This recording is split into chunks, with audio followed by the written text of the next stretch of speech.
आज हम राष्ट्रीय वंदन चैनल के एक बच्ची है अनुष्का शर्मा की प्रतिभाओं को जानने के लिए हम यहाँ पे इनका इंटरव्यू लेने आए हुए हैं और हमारे साथ हैं द गोल्डन बर्ड चैरिटेबल संस्था की सेक्रेटरी अलका जी। मैं चाहूँगा अलका जी इस प्रतिभावान बच्चे का आप सम्मान कीजिए और इस कार्यक्रम को आगे चलाएं। बैठिए बेटा जी। होती है और भगवान ये प्रतिभा का जो स्पेशल जो गुण होता है ये हर एक को नहीं देता है। आज हमारे बीच अनुष्का बेटी है जो कि अपनी प्रतिभा से ना कि हमारे क्षेत्र में ना प्रदेश में पूरे देश और विश्व लेवल पे इनका नाम हो चुका है।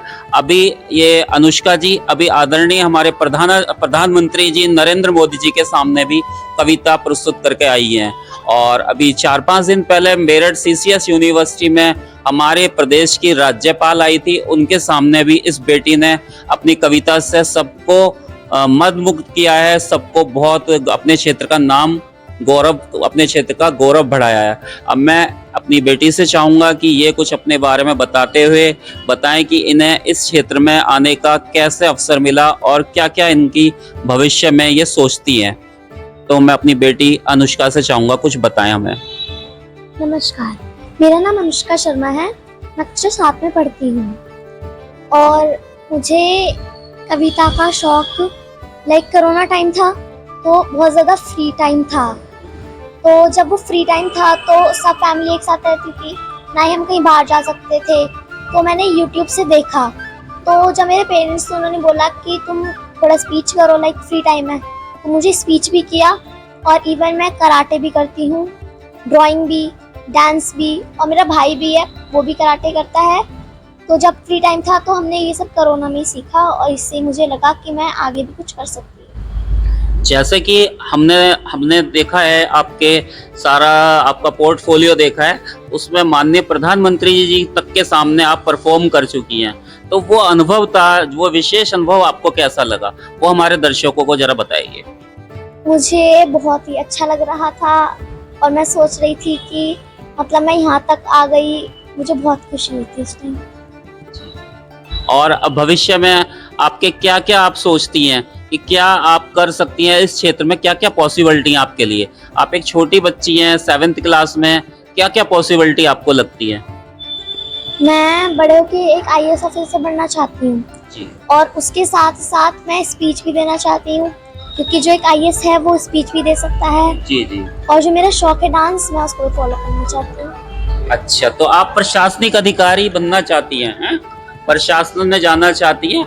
आपके अंदर मल्टी टैलेंट है, आप हर चीज को कर सकती हैं। बेटा हम ये भी जानना चाहते हैं कि तो आप इसके लिए जैसे डेडली फोकस कर रही हैं, स्टेम कविता आपके अंदर विशेष गुण है, कराटे भी है, तो हम ये जानना चाहते हैं कि इसके लिए इतना समय आपने सब जगह एक्सीलेंट भी किया हुआ है कि प्रधानमंत्री जी के सामने जाना कोई आसान बात नहीं है, आम बच्चा तो जा नहीं सकता है। कराटे में भी आपके मैंने रिकॉर्ड्स देखे हैं, बहुत अच्छे हैं, डांस में भी आप अच्छा कर रही हैं। तो ऐसा तो नहीं पढ़ाई को लॉस कर रही हो? IAS ऑफिसर बनना बहुत आसान तो है नहीं। तो आप हमें बताइए कि आप किसी एक विशेष की तरफ चलना चाह रही हैं या ऐसी मल्टी टैलेंट की तरफ चलेंगी भविष्य में? मैं पढ़ाई को भी फोकस देती हूँ, बट जो फ्री टाइम होता है मैं उसको बर्बाद नहीं करना चाहती। उस टाइम मैं स्पीच करती हूँ, वो भी माइंड के लिए फ्री है, और मैं डांस करती हूँ, एक्सरसाइज करती हूँ, तो इसीलिए। जो आपने माननीय प्रधानमंत्री जी के सामने, नरेंद्र मोदी जी के सामने उसको सुनाया और उसकी आपको बहुत बहुत प्रशंसा, उसके बारे में हम क्षेत्र में सुन भी रहे हैं, न्यूज़पेपर में भी वो कविता हमें सुनाइए, थोड़ा सा सुनाइए। मोदी जी वाली। अपने मन में एक लक्ष्य लिए, मंजिल अपनी प्रत्यक्ष लिए, हम तोड़ रहे हैं जंजीरें, हम बदल रहे हैं तकदीरें।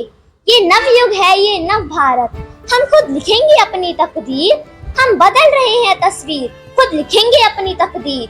हम निकल पड़े हैं प्रण करके, तन मन अपना अर्पण करके। जिद है एक सूर्य उगाना है, अंबर से ऊंचा जाना है, एक भारत नया बनाना है। अंबर से ऊंचा जाना है, एक भारत नया बनाना है, एक भारत नया बनाना है।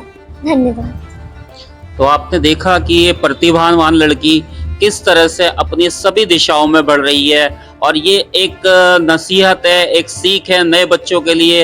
ये देखिए मुश्किल से शायद 11-12 साल की बच्ची है और हर फील्ड में इसने एक्सीलेंट वर्क किया है, हर चीज हर क्षेत्र में एक विशेष उपलब्धि प्राप्त करने की प्यारी सी बेटी से कि ये जो हमारे राज्यपाल जी के सामने अभी यूनिवर्सिटी में इन्होंने कविता प्रस्तुत की है उसका भी थोड़ा सा उच्चारण करें हमारे सामने। दुनिया को नए भारत का यशगान सुनाया है हमने, दुश्मन के घर में ही घुसकर जश्न मनाया है हमने।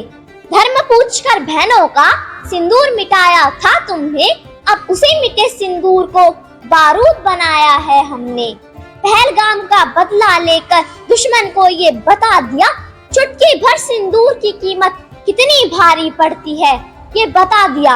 आतंकियों से कहना चाहती हूँ, इस मंच से आवाज पाकिस्तान पहुँचाना चाहती हूँ कि घर में घुसकर मारा है, कब्र तुम्हारी खोदी है, भारत की गद्दी पे बैठा बाप तुम्हारा मोदी है।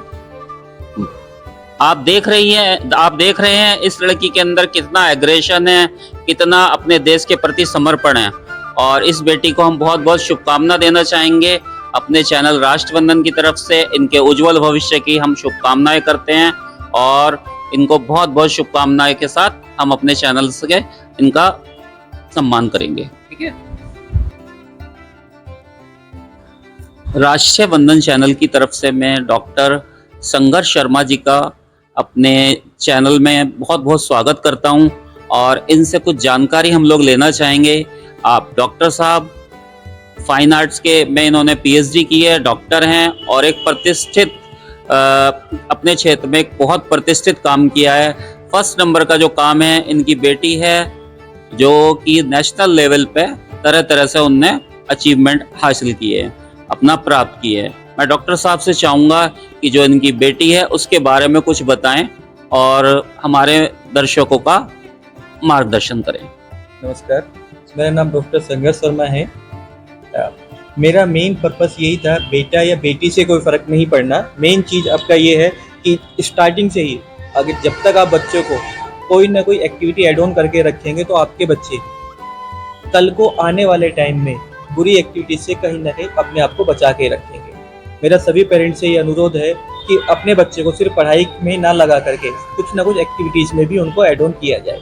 जब जितने बच्चे ज़्यादा एक्टिविटीज़ में ऐड ऑन रहेंगे, फिजिकल एक्टिविटी में एक्टिव रहेंगे, वो कहीं ना कहीं फिजिकली और मेंटली बाकी लोगों से फिट रहेंगे। आज हम देखते हैं कि ज़्यादातर बच्चे मोबाइल और टीवी में लगे रहते हैं। मोबाइल और टीवी में लगने की वजह से वो मेंटली कहीं ना कहीं सिक हो रहे हैं, मेंटली वीक हो रहे हैं। इसी के जगह पर अगर वो उस चीज़ को, टीवी और मोबाइल गलत चीज़ नहीं है, बट हमारा है कि हम उस चीज़ को किस तरीके से लेके चल रहे हैं, उसको किस तरीके से यूटिलाइज कर रहे हैं, किस तरीके से हम चीज़ों को यूज़ कर रहे हैं। हमें उस चीज़ पे फोकस होना चाहिए। मैंने कोरोना के टाइम पे दुनिया घर पे सब लोग बंद थे, पर हमने अपने दोनों बच्चों को कविताएं भी सिखाई। हमने दोनों बच्चों को वहाँ बैठा के उसमें ड्राइंग भी कराई है, मार्शल आर्ट भी कराई है।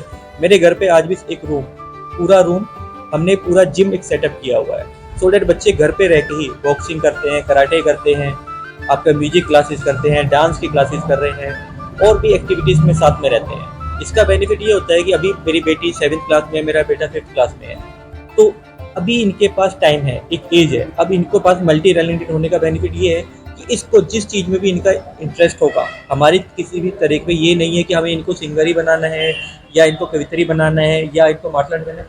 अब इनके ऊपर इंटरेस्ट है, मैं इनको मल्टी टैलेंट दे रहे हैं। इनका इंटरेस्ट है कि ये किस चीज़ में जाना चाहते हैं और जिस चीज़ में जाना चाहते हैं हम फिर उस चीज़ में इनको सपोर्ट करेंगे। इसीलिए स्टार्टिंग में हमको कई 3-4 एक्टिविटीज़ हमने इनके साथ ऐड ऑन करके, और मैं सभी पेरेंट्स से कहना चाहूँगा कि वो लोग भी इस चीज़ को फोकस करें कि बच्चों को पढ़ाई के साथ साथ कुछ फिजिकल एक्टिविटीज़ में और अदर एक्टिविटीज़ में भी ऐड ऑन करके दें। अब वो पुराना टाइम नहीं है कि सिर्फ डॉक्टर बनना है, इंजीनियर बनना है। इसके अलावा बहुत सारी फील्ड है, बहुत सारी ऐसी एक्टिविटीज़ है जहाँ पे बच्चे कुछ नया, कुछ अच्छा क्रिएटिव कर सकते हैं। देखिए डॉक्टर साहब ने कितना अच्छा मैसेज दिया है कि आजकल का बच्चा मोबाइल की तरफ, टीवी की तरफ बहुत तेजी से आकर्षित हो रहा है और वो सडन की तरफ चल रहा है कि कुछ उसको माँ बाप बोलते हैं तो वो मोबाइल छोड़ना ही नहीं चाहता है। वो उसका एडिक्टेड हो चुका है, वो उससे एक तरह से शराब नशे की तरह हो गया है उसके लिए मोबाइल और टीवी। और इससे हमें अपने बच्चों को बचाना है और अपने बच्चों को किसी ना किसी फिजिकल एक्टिविटी की तरफ ले जाना है।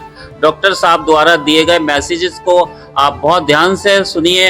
ये कोई सामान्य व्यक्ति नहीं है, और ये एक विशेष व्यक्ति हैं समाज के जिन्होंने कि इस अपने बच्चे के ऊपर ये पूरी रिसर्च की है। और एक बच्चा जो कि ना सिर्फ हमारे क्षेत्र में, प्रदेश में, बल्कि पूरे भारतवर्ष में एक नाम कर रहा है। और तरह तरह से उस बच्चे को इन्होंने टाइम का यूटिलाइज किया है।